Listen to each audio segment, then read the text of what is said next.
Hello Penguinauts, I'm the Bearded Penguin and welcome back to Kerbal Space Program Fall of Kerbin. The second battle for Osiris Fortress is here and the fate of the Kerthenian Navy hangs in the balance. But before we send in all of our ships to have a massive slugging match with the Kerthenian scum, we're going to try and soften them up a little bit first. So our aim here, we've got 4 carriers and we have a total of 10 aircraft. Our aim here isn't actually to destroy any of the capital ships, the heavy cruisers and Tape's massive battleship, the USS Valhalla. Our aim is actually just to reduce the lag that we're going to have to face in the ensuing battle by taking out some of the shore batteries and some of the smaller ships such as the frigates. So we're sending in all of our aircraft at once and they're all going to be bombing the enemy fleet. We're not going to be sending in any torpedoes. As I said, we're not going to be going after any real capital ships. So here we go, just a rain of bombs to try and do as much damage as possible, soften up the fleet a little bit, and also just because attacking with 10 aircraft at once is freaking awesome. Look at the hail of anti-aircraft fire that's being thrown at us.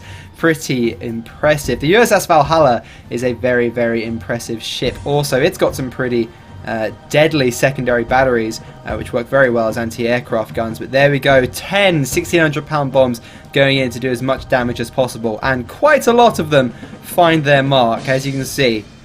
We hit a number of the ships, and a couple of frigates just get completely obliterated. We also do a significant amount of damage to one of the light cruisers there. But the capital ships, for the most part, are alright. The USS Valhalla's lost a couple of secondary batteries on its port side, but that's not even the side that's facing us in the oncoming battle. So we don't really even have to worry about it. So we destroyed 2 frigates and heavily damaged some shore batteries and a light cruiser. So we have reduced the lag by removing 2 frigates from play, and we softened up the fleet a little bit, but no critical damage, because of course if we destroyed the capital ships then we wouldn't actually have a battle. So here we go, our fleet is now steaming at full speed towards Osiris Fortress to end the Kerthenian Navy once and for all. We've actually left some of our ships out of the battle because, as I said, we wanted to keep the lag down to the minimum. This is at 6 times speed. That should give you some kind of idea of the speed at which this battle was playing at. We've actually launched a mighty 18.1-inch salvo from the KUS Lance Fox, our Emperor-class battleship flagship of the fleet. And actually, that 18-inch salvo finds its mark on one of Tape's heavy cruisers. We swap back just as it hits it, and that cruiser just detonates. Look at that. One 18-inch salvo just obliterates one of Tape's heavy cruisers. Wow. We wanted an explosive start to this battle. We certainly got one. And now Tape's fleet certainly recognise that we're here. We've had our little gate crasher, as I guess I could say. And now our heavy cruisers and Tape's heavy cruisers and even his battleship are beginning to open fire. Some shots are coming in. It looks like most of Tape's cruisers are actually targeting the KUS Franco. So what we have here is we have one super battleship, one normal battleship, the KUS Franco, which most of Tape's ships are actually targeting right now. We also have 4 heavy cruisers and 3 light cruisers. We left our frigates behind because they're not really going to do much with their 5-inch guns. Most of Tape's ships, as I said, begin targeting the Franco, and it starts taking a serious beating, probably because it's the furthest forward. But thankfully they don't go straight after the Lance Fox. So they're saying that the Lance Fox can take a massive beating, the Franco less so. It's a much smaller ship and only has 15-inch guns, not 18-inch guns. But as you can see, they're starting to return some pretty effective fire. Although Tape's super battleship, the USS Valhalla, with its 16-inch guns, although they're more accurate and they're more fast firing than our 18-inch guns, they keep missing because for some reason it keeps targeting light cruisers and such. And some of Tape's ships are starting to look a little bit worse for wear. But yeah, it keeps going after our light cruisers instead of targeting our battleships. So it's up to Tape's battle cruiser with its 12-inch guns to really do the most damage to the KUS Franco. But we certainly are starting to feel it. Tape's fleet has got, I believe, a battleship, 3 heavy cruisers, a battle cruiser and a light cruiser. So we outnumber him and we outgun him. So it doesn't really matter that we're currently basically facing his fleet, which means we can't get all our guns to bear because we're providing a slimmer target, and that's all that really matters. We've still got fire superiority, essentially. A much better volume of fire than Tape's fleet has. But soon enough, a lot of damage starts getting done. We get another mighty salvo from those massive 18-inch guns on the KUS Lance Fox. Surely just the roar of those guns should make Tape's fleet surrender. And as you see, a 16-inch salvo just manages to glance one of our light cruisers back there. But it must have been an over-penetration or such, because, yeah, it doesn't really seem to do a huge amount of damage. And Tape's ships are starting to sink. His light cruiser has just been completely obliterated by this point. So now it's down to the rest of his fleet. 2 heavy cruisers, a battleship, and a battle cruiser with 12-inch guns. Is a battle cruiser 12-inch guns a battle cruiser? I guess it would be. I mean, usually battle cruisers have battleship-sized guns, but I'm going to call it a battle cruiser because I think it's a little bit too big to be a heavy cruiser. Although you didn't call the Graf Spee a battle cruiser, but I don't know. I'm going to call it a battle cruiser anyway.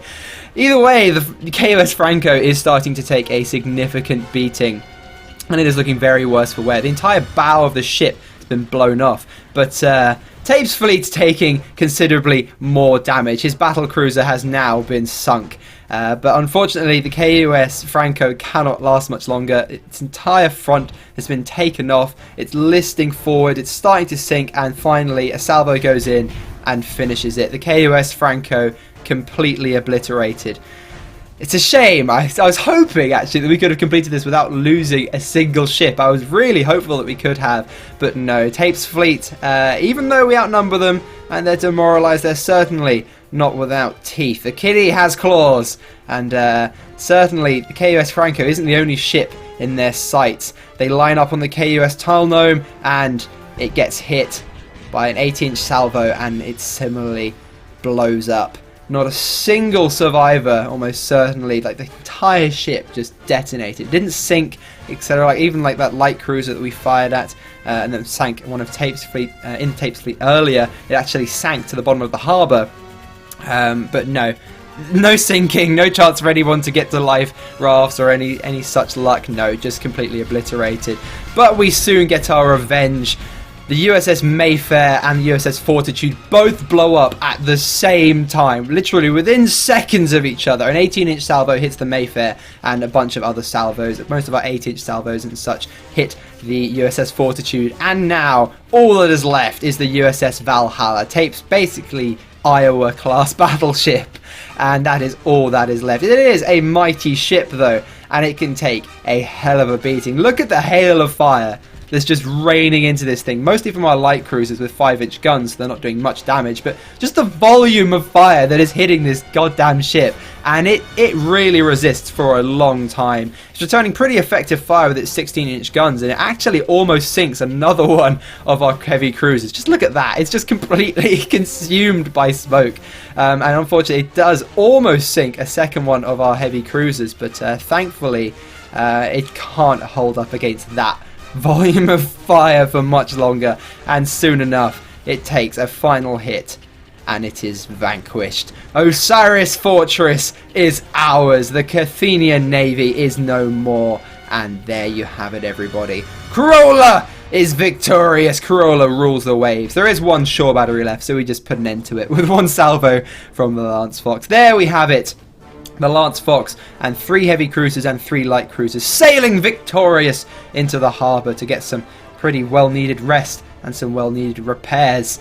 After 24 turns, we have finally vanquished the Kerthenian foe on the high seas. But this is not the end of naval combat. Some of you were worried about that. Of course, there are certain nations which are sympathetic to the Kerthenian cause. Of course, absolutely despicable capitalist scum. But they do have some friends in the world, and they will probably be receiving some supply convoys.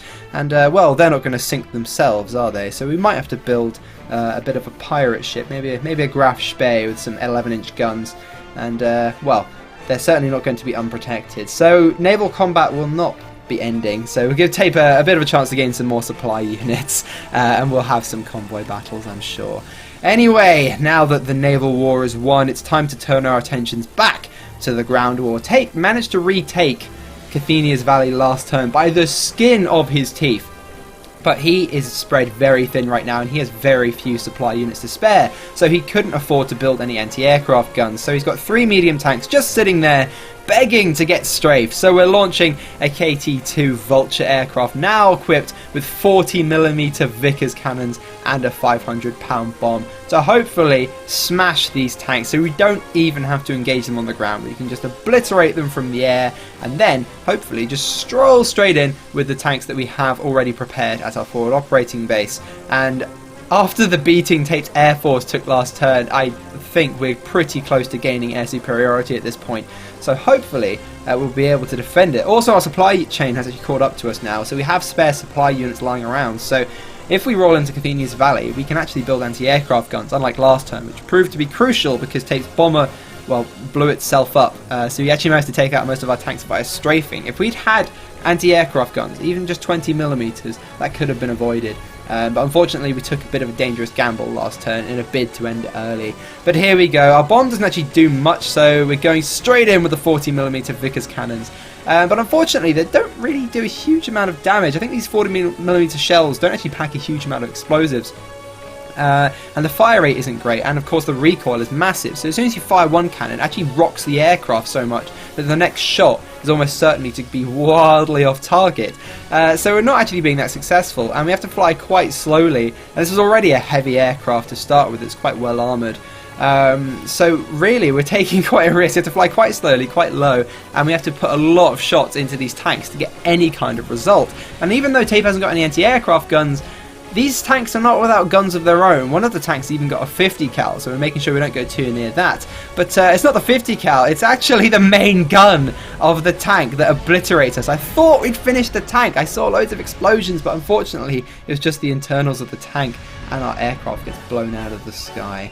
Well, we can't actually spare any more air launches this turn because we need to be launching a massive attack on Springwood, Tape's last city, because I would very much like to rid him of supply units entirely, you know, apart from international convoys, which we may be receiving in turns to come. So what we're doing is using one of our many supply units, because of course we have loads to spare, on launching a TE-262 Raven to go finish them off.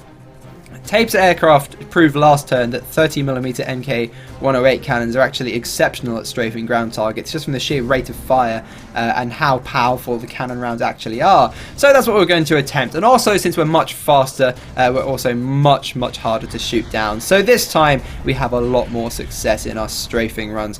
We do actually almost hit the ground here. I'm not quite used to this aircraft. Of course, I fly so many piston aircraft that flying a jet aircraft, it really does take a bit of getting used to. It is so much different because you're so much faster. And this is actually a crazy maneuverable aircraft, although it is a little slower than Tape's jet, and I think they have a few differences, although they are roughly equal. Although the problem is using this aircraft in strafing runs now means that we won't be able to use it later in our attack on Springwood, which will prove to be quite a significant factor. But here we go, we're going on the last tank. This tank has got a 50 cal. So we're not going to get too close. It's also quite well protected by the buildings around it, so we're firing a lot of rounds into it but not really doing much damage, and it just refuses to die. No matter how massive the explosions coming off of it, it's still alive. So after flying a couple of loops around it, I have to swing around and go in for yet another strafing run. So here we go, going for the last strafing run, and at this point I was pretty sure the tank was dead, but I just wanted to make sure, and then a shell comes in and I realised no, this is still very much alive, and it manages to blow the nose of the aircraft off. So I said, okay, the plane's still flying, we can get out of here, but then it hits one of our engines and then we enter into a flat spin. Yes, a 76mm high velocity tank cannon managed to just knock out a jet aircraft. Yeah, no. So it entered into a flat spin. I know there's no hope of survival for the pilot if it stayed in there, so I decided to bail the pilot out, but we kind of forgot to give her a parachute, so she's going to have to land on her head.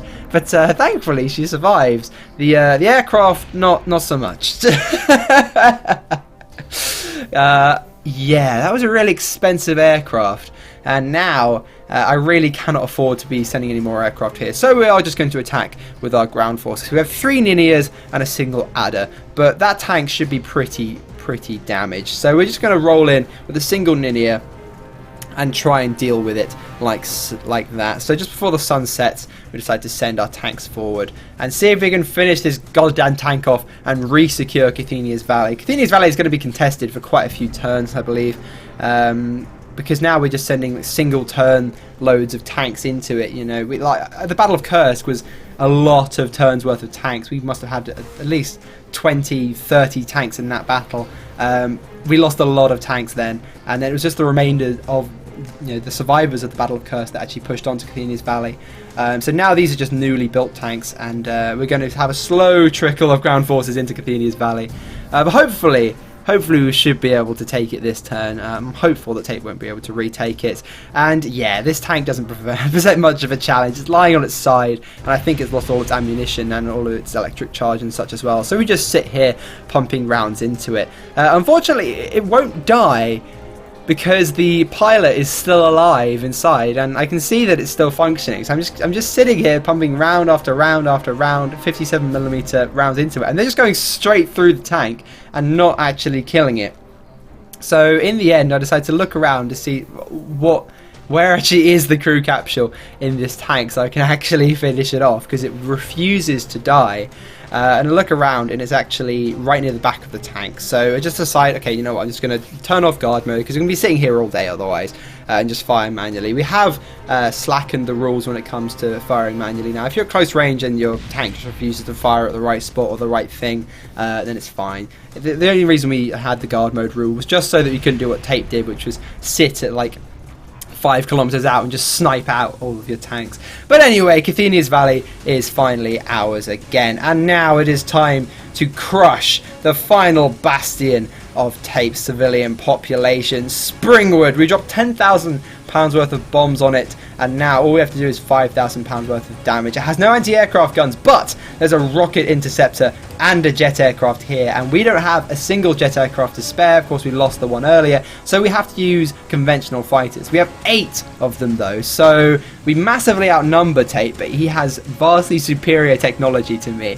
So we send our fighter aircraft ahead of us, so to hopefully draw the jet aircraft and the rocket interceptor, which is the biggest threat, onto them, and thankfully they take the bait. So the rocket interceptor goes straight for all the fighter aircraft, and our bomber is left unscathed. If they had gone for our bomber, we may well have lost it. It now has 30mm cannons, not 20 mils, so we were very, very lucky that it decided to take the bait and go for our fighter aircraft. And there we go. We've dropped our bombs, and Springwood surely will be no more. Tape is now completely without supply units, as I said, besides international convoys. So yeah, that rocket interceptor is coming back around though, so our conventional fighters have got their work certainly cut out for them in fighting these vastly superior machines. This is really turning into late war sort of Germany now, isn't it? Just we have a massive numerical superiority, but he seems to have technological superiority when it comes to rocket interceptors and jet aircraft. Maybe he should have built the ME-262 and not the Meteor. His jet aircraft looks a lot like the Meteor. And there we go, Springwood has been vanquished. Tape now doesn't have a single city that isn't completely obliterated. But yeah, our conventional fighters are starting to take a bit of a pasting from these vehicles. I thought that sheer numbers might actually overwhelm them, but no, they are really making some dents in our air force. That rocket interceptor especially, it puts quite a few shots into one of our aircraft. As you can see, it's crazy maneuverable, just firing the engine now and then to get itself a bit more energy and then gliding the rest of the way. The AI pilot really does surprisingly well with this rocket interceptor, and sure enough, one of our aircraft slams into the ground. Yeah, these are some deadly, deadly aircraft. So what we're going to do is going to get the bomber out of there as fast as possible, and we're going to get all of our fighters to try and follow us, because they're starting to be absolutely slaughtered. You see the jet aircraft is taking on, what, 4 fighters at once, and you just can't catch it. It's so fast and even so maneuverable, and it's just outclassing all of my aircraft. So this is turning into a bit of a slaughter. So I decided I want to try and get my aircraft out of here as fast as possible. So we're trying to withdraw, but these aircraft are nothing if not persistent. And you see the jet aircraft is starting to get onto the tail of one of my aircraft, and sure enough, soon enough they take out yet another of my aircraft. The rocket interceptor's actually run out of fuel at this point, so it goes in for a landing. It doesn't get shot down, it just goes and lands. So I'm sure Tape can actually just recover that. But yep, soon enough, the jet aircraft obliterates another one of my fighters. So I'm like, okay, that's it. We're not going to be able to get out of here. They're going to keep harassing us all the way back to base. As you see, it just... it's just picking them off one by one. There's just so little we can do to defend against an aircraft that is so fast and so powerful. So I decide, screw it. I tell my bomber to get the hell out of there, and we turn around and decide we're going to face this aircraft. The rocket interceptor's gone back to base to land, so now it's just us against that jet fighter, the S-14X Mustang. Well, you're not going to... Actually, I was trying to come up with a pun to do with Mustang. You must die, not no. Okay, I'm not even going to attempt it. Anyway, so here we go. We turn back around, and it's time to engage this thing. Our wingmen are actually starting to do quite well against it, though. I think one of them actually manages to get onto its tail, although it is so fast that it manages to out-accelerate it in level flight with relative ease. But certainly, as soon as it starts pulling manoeuvres, that's when my fighter aircraft actually do sometimes manage to get on its tail and gain a bit of an advantage. And it's at this point that one of my wingmen actually just about manages to clip one of its wings and just shears off a bit of its wing. Now, it can still fly relatively well, but it's massively hampered its maneuverability. So now it's maimed, and we're going to move in for the kill. So you see, it's just trying to avoid the hail of fire from one of my wingmen. The maneuvers it's trying to pull, it has to pull in order to actually stay in the air, are actually costing it energy. So it means that one of our fighters can actually keep up with it.